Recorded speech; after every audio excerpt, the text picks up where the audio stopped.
if you're going to expect things that are going to be worth having to come easy, then it's going to be a failure. But if you're going to work hard and have days where you don't believe in yourself and have to grind and work through things, and you're going to achieve success, that's all going to be worth it. And you're actually going to feel fulfilled rather than being uplifted like an elevator to success. You actually have to grind it out and put sweat equity into those stairs to be successful. So like I said, there's no elevator to success.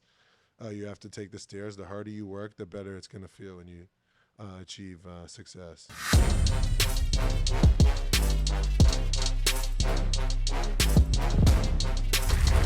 Interview prep, baby. Let's go. Pass the torch, man. Keeps getting better. But yeah, so we are here with Pass the Torch podcast, George. Let's go. Thanks for having us in your home. I appreciate Yeah, absolutely. it. Beautiful spot here in Philly. Yeah. But you grew up in Massachusetts, right? I did. Methuen, Massachusetts, about 30 minutes north of Boston. But if anybody asks me who isn't from Massachusetts, I'm going to say Boston. I say Boston every time. Exactly. So when did you start playing basketball, and when did you fall in love with the sport? I started playing when I was like 5. I wouldn't say I really fell in love with it till I was probably in middle school. It was just I played a bunch of sports. I was ice hockey for Really? once. Yeah, that ended quick.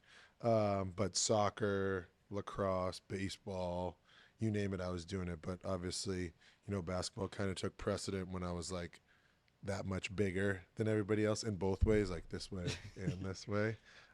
So that kind of took precedent probably 6th or 7th grade. And then after that, in high school, I went to a boarding school in New Hampshire called the Tilton School. And that's when it was kind of taken seriously. But not everybody knows that I didn't go to Tilton for basketball. It was mainly because I wasn't that great of a student. And my parents were like, you need a smaller classroom.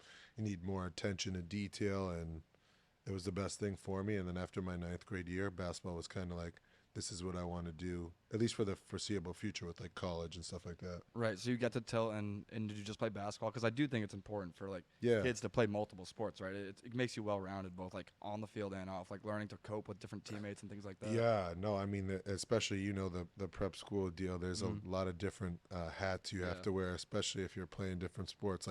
The lacrosse team is a little different than the basketball team. But I played football for my first year, my freshman year there. I was a JV superstar, needless to say. And then after that, I think I only did they had options for weight training, and I did theater, so I could literally do 30 minutes of theater and then go join the basketball team with lifting. So after my freshman year, basketball was kind of the only thing, but it was the best thing. So obviously, incredible career at prep school at Tilton. But Yeah. what made you want to pick Iowa State? Man, I'm still asking myself that question. No, I'll tell you this. It was a culture shock when I first got to Ames, Iowa. Literally,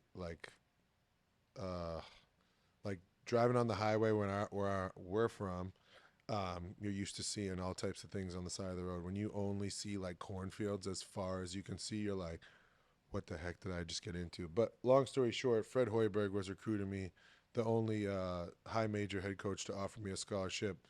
The first one to offer me a high level scholarship. And I was like, if you're going to be the first one to believe in me, then I'm going to take that and run with it. And he came to see me literally every week, which I don't know if anybody knows what it's like to travel from Tilton, New Hampshire to Ames, Iowa. That's a 12-hour day, literally hour and a half to Logan. Then you got to connect in Detroit or Chicago. Then you land in Des Moines, another 45 minutes to Ames, which is an all-day event. So the fact that he was doing that and I wasn't even committed showed me that, I was important to him, and it was the best marriage I've ever had. A decent official visit? Yeah, it was actually a pretty crazy time. I think I went for a football game, and it was me and a couple other recruits. That's all I really remember. But it was a good time. So they sold you there. Yeah, But they did. again, another incredible career at Iowa State. Yeah. You go to the NBA, get drafted the second round, and it's never a sure thing in the NBA when you're a second rounder that you're going to make the squad right away. Yeah, so that's for sure. you were a two-way guy for a while, G League, NBA, Yeah. playing a little bit of both. But for you, like, how mentally taxing was that grind of the two-way grind, going to the NBA, coming back and playing G League games? Well, like my first year, they didn't have the two-way, so I was lucky enough. I don't know how my agent pulled it off, or maybe I had a good game in summer league, but my first year was fully guaranteed, so that happened. I think I averaged like .7 points. My rookie, I don't even know how you can manage to be that bad, but I was that bad. And then I got cut, and I remember thinking to myself, like, after summer league was over and I got injured, I was like, did I just blow like my only opportunity to do something that I've always wanted to do? And I ended up signing a training camp deal with the Warriors. So therefore, they had just won a championship. I signed a deal with them that was like, I'm going to get cut, but play in their G League team. But you get the experience of like watching Kevin Durant, Klay Thompson, Draymond Green, Steph Curry. And that was like the best thing for me. And I felt like that's like where my career kind of like evolved, because I was coming in, I didn't really have great habits, and seeing them, how they worked every day, like Klay Thompson, Steph Curry, Draymond, KD, they all had a routine that they did every day, no matter if it was they were feeling shitty. We went to China that year. When they got back from China, like, they always had a routine, and these guys are the guys that just won a championship, so who am I to not have a routine? So that was like the first time I actually was like, all right, I'm going to come with a routine. I'm going to have my day planned out and how I can get myself better. And that's what I did in Santa Cruz when I was down at their G League team. And I was lucky enough, that was the year the two-way came up. So I got a call up on a two-way, and I stuck with that routine. And Quinn Snyder, I was lucky enough, believed in me in Utah. And next thing you know, I was playing in some games. And I don't know where the time went, but I'm entering year 7, and it's crazy. It's wild. I want to rewind a little bit back to your time in the Warriors system, learning from KD and Oh, Draymond. yeah. So was the biggest part and biggest lessons you learned was beyond the court and like all that preparation rather than like the little tidbits to make you a better player on the court? Was the Yeah, preparation I part? mean, so many people are so concerned in seeing what guys are doing, and like whether if it's the jump shot or this. But to be honest with you, I think if you're able to make it to this point, everybody is talented, but it's the little things. Like, are you going to get to sleep on time? Are you going to put in extra work? Like, that's another 30 minutes, but adds up over the course of a season, where a lot of guys don't want to do those tiny, small things because they feel like it's not important, but those things end up adding up. And for me, over a course of time, like, I did all those little things, and it added up for me to make a career out of it, because I wasn't doing those little things. And like I said, .7 points, like, they weren't adding up. So I just think the little things really matter, and that's something that I've learned. Is it wasn't the lessons like on the court or how they attacked a closeout or a defender or how they dunked the ball. It was just their preparation, and I think the more you can be prepared for things in life, like, the more time and effort you put into things and dialed in focus. If it's not going to be the time, like, how much dialed in time are you having on something that's important? I think that's what makes a successful person. Yeah, and I think also, and you're a humble guy, so you might not say it, but like you're probably one of the better teammates in the NBA. And we've talked to a Yeah. lot of people around the league, and they say the same things, right? And so, Yeah. was that a point of emphasis for you to like be a good teammate in the locker room as part of your rise in the NBA? I think the biggest thing for me was just trying to come to work every day and be happy. I don't think people understand how mentally, like, draining, professional sports is. Yeah, it's luxurious. You have all these nice things, and, you have a lot of financial freedom, but to overall, like, be happy, I try to keep my mood and temperament, real high. And being spreading positive energy is something that I'm a full-time believer in. And actually, as corny as it sounds, and like, Mike, the artist Mike Stud, that I got to meet him when I was in college, and I just thought it was super cool that he had never met me but treated me as if like I was one of his dudes. And I think the coolest thing about that is, like, he's blown up and gotten to be successful but still stayed the same person. And I feel like my temperament and who I am and how excited I am for other people's success is real. And I think if you can genuinely be happy for other people, like, you'll never have a bad day, because I don't think everybody in the world can have a bad day on the same day. So that's the attitude that I try to keep. Yeah, and I recognize that. And I think even when you deal with us at Torch Pro, right, Yeah. we feel that from you. No, So you guys are fucking pains in the ass. yeah, I No, know, I'm but just you kidding. treat us like teammates, and we recognize that. So I appreciate that. But Yeah. you said it yourself. So you're 7 in the NBA, right? Yeah, entering Coming year up on 7. it. Yeah, wow. What what is one thing that you know now that you wished you had when you were a rookie? Oh, I made a lot of mistakes probably in my career, but I would definitely say the one that is time management. With the more you play, the more opportunities you have to, that come your way. And if I could go back to like year 3 or 4 is when I was starting to play, and you want to like accept every opportunity that comes your way. And sometimes you get astray with, the work and then like business opportunities. So if I could do it all over again, I would definitely say focus, keep the main thing. Like focus all your time on the things that, make you happy. And, I feel like I'm a very generous person, and I'm very generous with my time. And there's some, I wouldn't say business ventures, but some opportunities that I wish I would have been like, you know what, I'm okay with, not doing that, and gotten more sleep or gotten to do other things. But for the most part, I would definitely say time management would definitely be something that if I could look back at a young 23-year-old George is what I would tell him. Yeah, and I think that can apply to more than just sports too, Yeah, in that every is every true. facet of life. But I feel like you're probably taking on more of a leadership role in the locker room. And Yeah, we talked with Terrence Mann. We had him on the pod. that's my guy, Yeah, man. the Tilton days, and Yeah, so he mentioned you as like a role model growing up. And so for you, who are some of your role models growing up? You mentioned the Warriors guy, but I think even before that. yeah. A guy that actually works with Torch Pro would know this guy, Alex Oriaki. He's an original member of the Iron Crew, which I would say that's another turning point in my career. I had just broken my foot my sophomore year, and I had put on a bunch of weight, and I had to get back, to playing weight. Before I think I had like 5 weeks until I had to get back for summer school, and it was me, Fonzie, Alex Oriaki, Noah LaRoche, Clarkey, and Fritchie. And we were up there, and all I remember is just like every day, Monday through Friday, pushing sleds. And I remember the first day, um, I didn't think I was going to make it. I remember I was doing like wall slides, and I had to step outside because I thought I was going to throw up. Um, but that crew definitely like molded me into who I was. That that hard work was inevitable. It had to be done if you wanted to reach your goals. But someone that I always looked up to, another Lowell native like Terrence Mann is Alex Oriaki.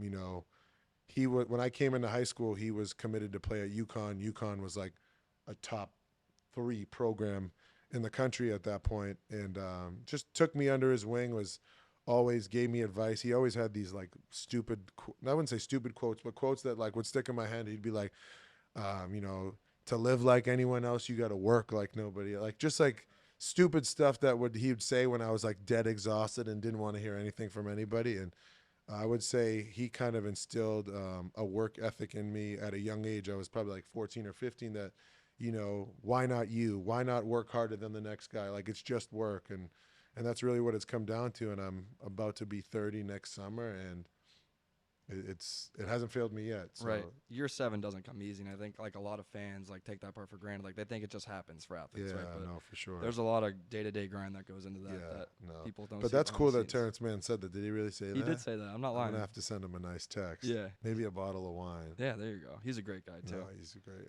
He's gonna be good this year, I think, with the Clips. But so speaking of role models, and I want to flip over to the Sixers now. Yeah. Joel Embiid, we see the MVP type talent. He kind of got like screwed. I think he should have won MVP, but Yeah. different story. What's he like beyond the court, right? So is he like a big leader in the locker room? Is he close with you guys? What's his relationship with you guys? I think the thing with Joel is he's so about his craft, right? So there's different ways of leading. Like mine would be more vocally and different things like that. But I think the way Joel leads is by his work. He is such a diligent worker, and there's no wasted time with him. When he's on the court, he's getting things done, and I think his attention to detail, like I said, with preparation, is something like no other that I've seen. And there's sometimes he'll do things on the court, and I'll be like, well, why? Like that was peculiar. Like, why would you do that?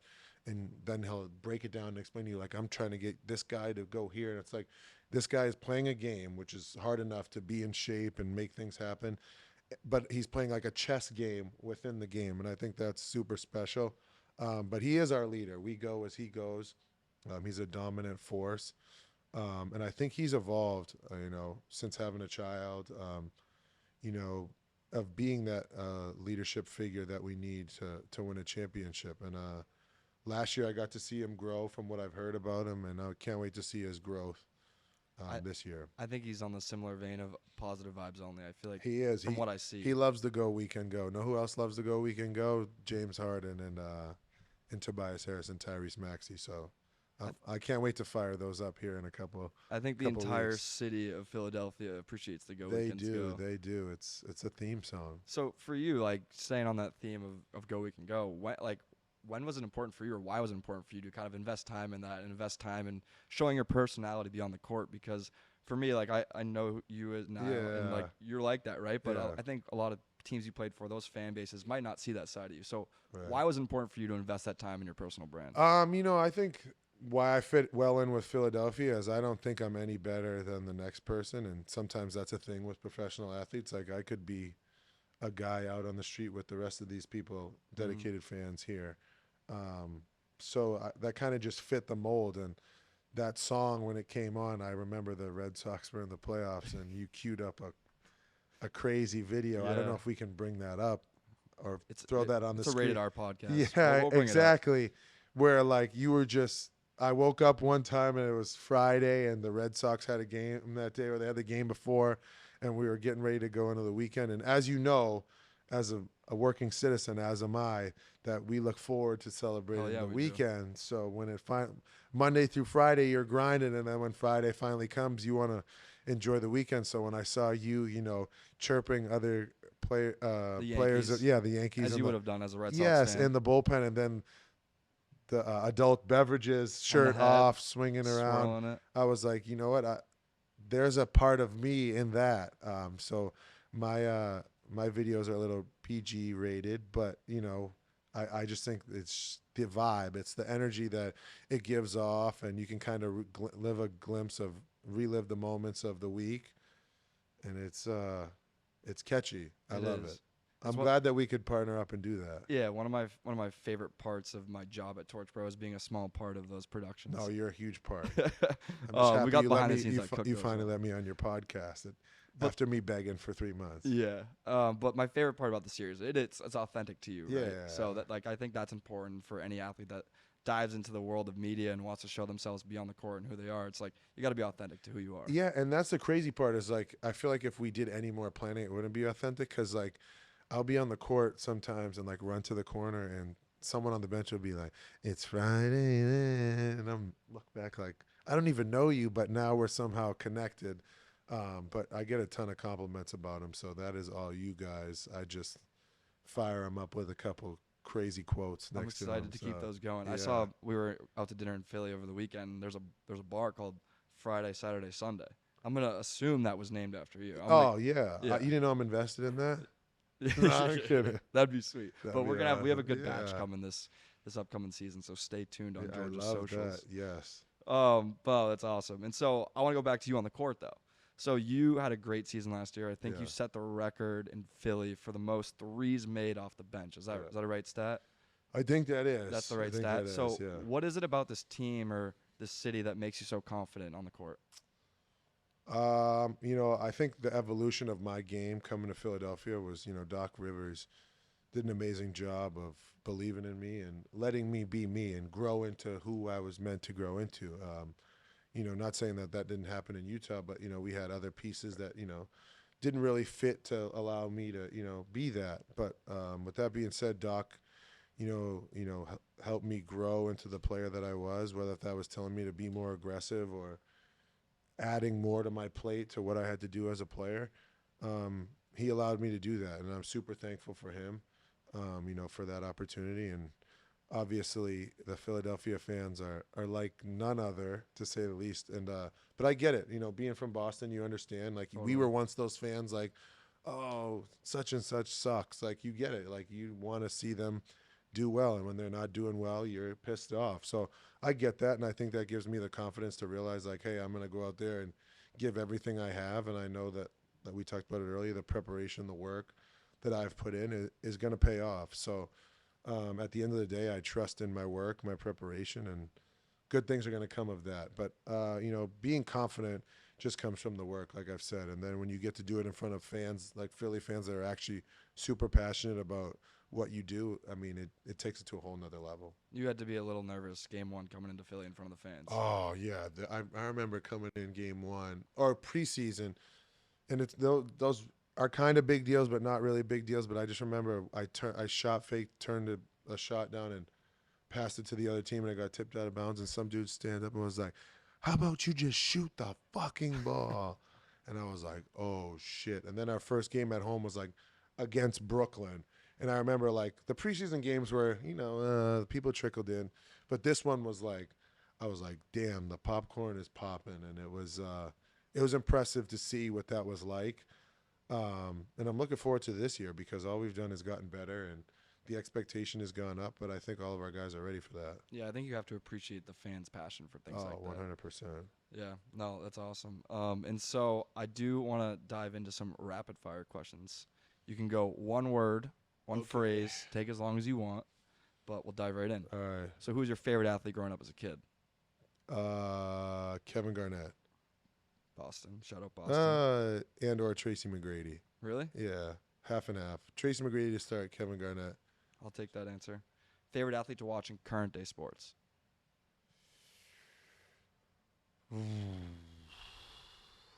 Wow. That's tough. I'm going to get in trouble for this, but Tom Brady. 100%. Like, he's still going. 45. and I know I'm only supposed to keep this at a phrase, but you like can go. you talk about like guys wanting to like win these awards to be considered the best. Like it was never that for Tom Brady. Like he was always like, I just want the best team, taking pay cuts, and now it's like he's the undisputed champ. And it's the love of the game for him. He Yeah. loves the game. He's 45. He couldn't dude. stay away after He's going to have more years like playing in the NFL than he is like enjoying actual life. Yeah, 100%. It's crazy. What's your favorite personal sports moment that happened to you? Wow. I would probably say getting drafted was up there. But Indiana, right? yeah. But dang, I gotta start having some more sports memories. But I would say probably winning in the first round in Utah. That was probably like to be a part of like a playoff win was pretty a high level feeling. I'll have to say that. Yeah. Favorite pregame tunnel song not named Friday? Do you listen to that song on the tunnel? No, they play it every time that like I do something out there, so it's kind of played out for me. But I would have to say it's something Meek Mill, that he's constantly playing in Philadelphia. But Dreams and Nightmares, yes, that would be it. Yeah, I feel like that's getting played all the time. I'm a big like pregame podcast guy. Yeah. Like I get fired up for these things. Yeah. And Dreams and Nightmares on my way here was the one. That's your listening That was to? the pick. Yeah. Speeding through the streets of Philly. Yeah, exactly. Best cheesesteak in Philly. Oh, I mean, we You got. I mean, we whoever did hasn't watched we Niang did Time, yeah, seriously. episode 3. D'Alessandro's, hands down, no questions asked. You can get it loaded, or whatever. Whiz, they don't do whiz with it up there, but if you want peppers, onions on there, they'll even throw some ketchup, mayo. They'll make it happen for you. But D'Alessandro's is number one. Ain't even close. That was my favorite episode of Niang Time was the cheesesteaks. Yeah, no, for sure. I probably indulged in 4,000 calories that day, so I'm glad you enjoyed it. Who is the most athletic player on the Sixers? Tyrese Maxey. Maxey. Oh, Matisse Thybulle. Really? Yeah, 1A, 1B. He's a D guy. Yeah. Are you more athletic than fellow New Englander Duncan Robinson? That's so fucked up. You know what? I can laugh at myself because so I'll let Duncan have that because I know if I said me, he'd be super butthurt about it. But I do think me, but I'll say him. I do think you, but I would like to see a combine. Really? Like a Niang Robinson Torch Pro combine. Like vertical sprinting. Yeah, like not much basketball involved, but that type of stuff. I don't know. We'll see. Yeah. Well, who do you pick? I picked you. Don't just say that to. No, I swear, I think you're a better athlete than Wow, Duncan. Sorry, Duncan. you might have lost a friend. And Duncan, I love you, but I think George is more athletic. One-on-one, you or Terrence Mann? Who did Terrence Mann say? Who do you think? Of course, Terrence Mann said Terrence Mann. You know, I came back from college and played pickup at Tilton while he was there as a high schooler, and he made it like a precedent to like go at me, and I just thought I was gonna be in there cruising, and he had like one point drove and like made me fall, and I could just see like him in his eyes being like, oh, like it's not that big of a deal, but no, I'm taking me every time. All right, I like it. 100%. 2 more here. What is your biggest fear? I don't want to get too deep in You can get here, deep. but I would have to say dying would probably be up there. That'd probably be one. That's fair. And or like heights. I'm not really a big heights guy, Me too. so I say spiders usually. yeah. Last one. One word I that. guess I really took that too deep by saying dying. No, I Holy like the way you went. Holy smokes! What is one word that best describes you? Oh, you're only gonna give me one Only word. one.